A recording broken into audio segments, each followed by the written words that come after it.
Yeah. So for me, the situation here is pretty clear. There are two nations who live in this same country, the same homeland. We both, me and a Palestinian who were living here since his birth, we both see this country as our homeland. And the only solution for us is to keep living here together.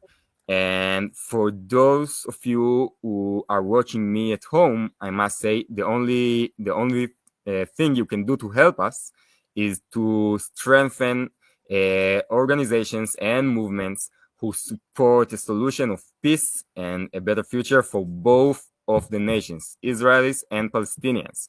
And only this way we could replace Netanyahu with a better social democratic government who want to seek a solution for both nationalities.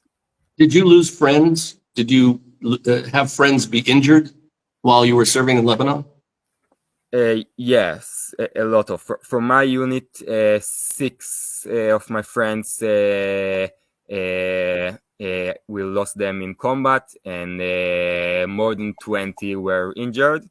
And a lot of my friends died and were injured in other combats, under other combat situations. I must say more than 40. Wow. And did you know people who were affected by the attack on October 7th?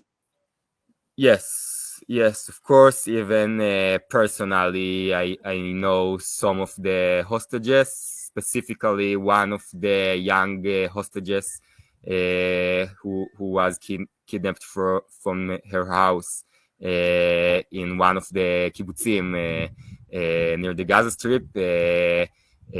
She used to. I worked as an educator for youth before the war started, and I used to work with her. And the last time I saw her was a week before the war started. She was kidnapped, and luckily, she was released in the first deal.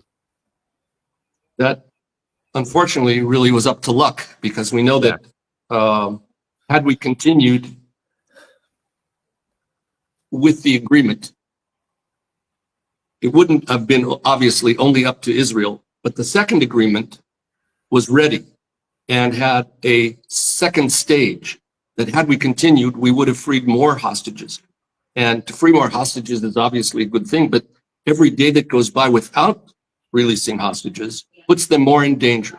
And now what you're protesting is this additional onslaught, military onslaught into Gaza, with the purported claim to take the entire Gaza Strip over. And in that process, there's going to be a lot of aerial bombing and a lot of artillery, and even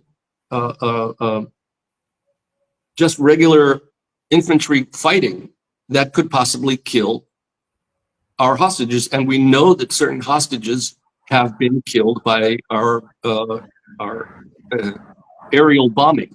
In fact, just yesterday or the day before, there was a former IDF pilot who no longer had to serve because he was old enough not to have to serve.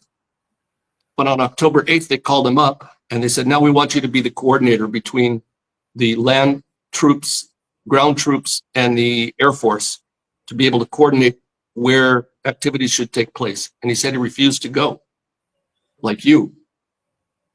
And he refused because he said, when we were doing that, when we were providing assistance to get these bombings done, we found out about a hostage who was killed as a result of the bombing. And those of us who took part in helping coordinate this will live with that scar. They feel horrific about it and will probably for the rest of their lives.